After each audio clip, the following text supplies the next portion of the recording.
Hello, thanks for joining me, astrologer Patrick Arundell, for your July monthly forecast for the Sun or the Ascendant. If you're new to my channel, I'd be delighted if you would subscribe or click on the like button.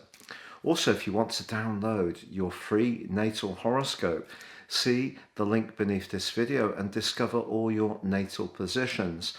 Of course, if you want your 12-month forecast and character analysis and get 30% off with my special offer, please also see that link.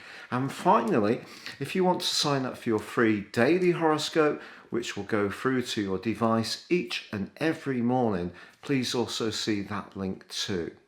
But that brings us to this month. So what does July hold in store?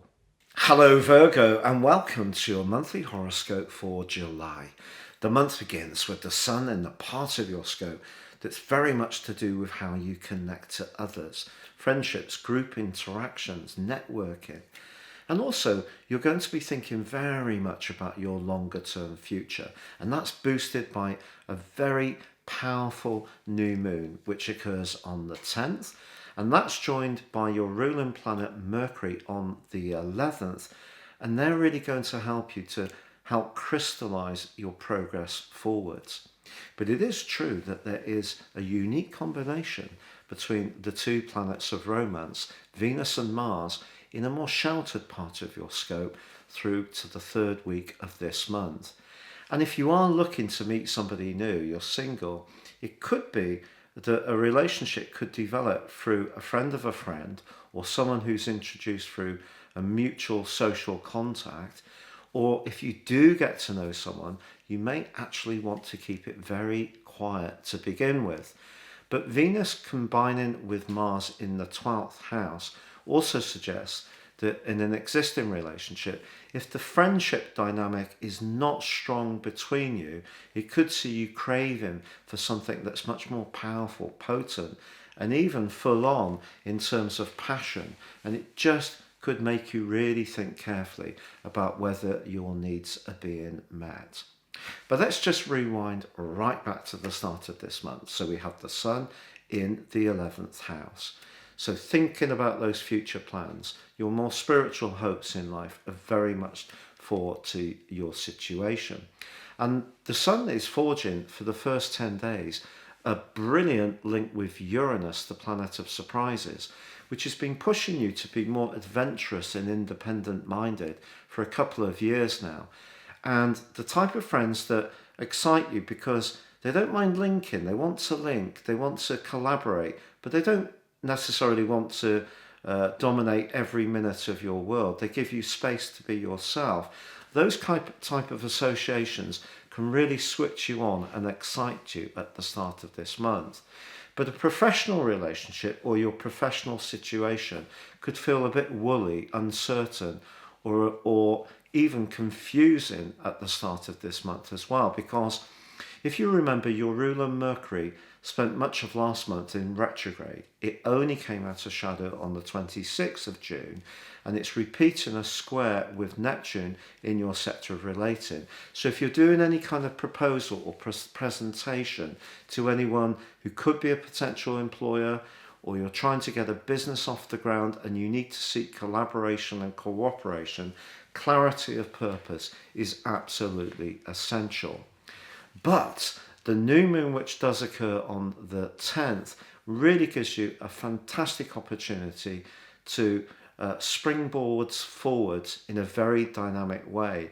Not least because on the 11th, Mercury moves into this location. Mercury itself is not fussed being in the sign of Cancer. Mercury likes precision. It's your ruler.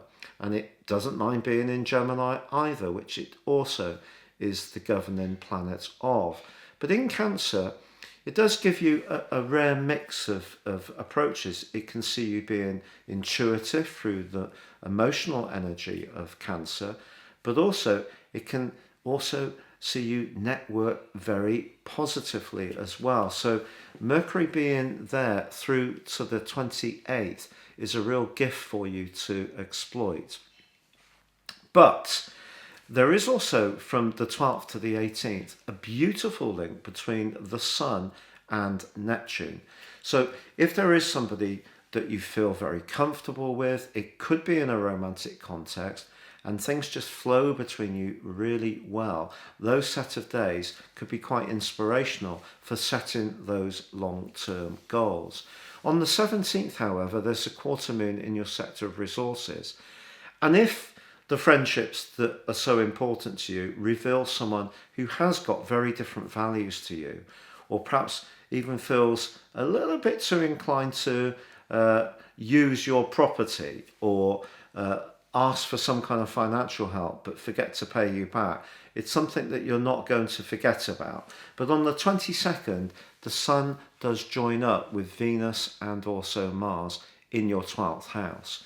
And remember, Venus and Mars in the 12th house is very evocative. It could be that you do have some kind of clandestine connection, or you just get chatting to someone on a confidential basis. Or it may be that someone from your deep past is still calling out to you in a very exciting way. Venus and Mars is hot, hot, hot. So when we join the Sun to Mars, at least on the 22nd, that ramps up this potential for things to be very, very deep, perhaps even secretive. But the irony is that also on the 22nd, Venus moves into your sign. So if you have connected with someone and you do feel really safe and comfortable with them, once Mars moves into this location on the 29th, I think you're going to announce it more openly to others. But there is also another thing that happens on the 22nd, and that is the square between Saturn and Uranus, which has dominated all zodiac signs since the second week of January, comes to a close. That is within a 3-degree gap or orb. So basically Saturn's retrograde is inverting Saturn away from Uranus.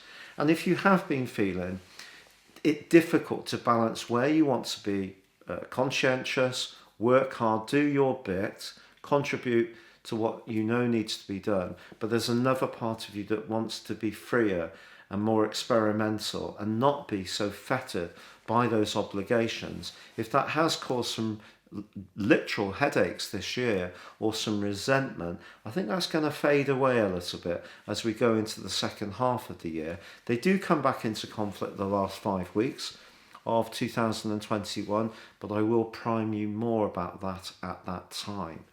But we do have on the 24th a full moon, which occurs in the sign of Aquarius.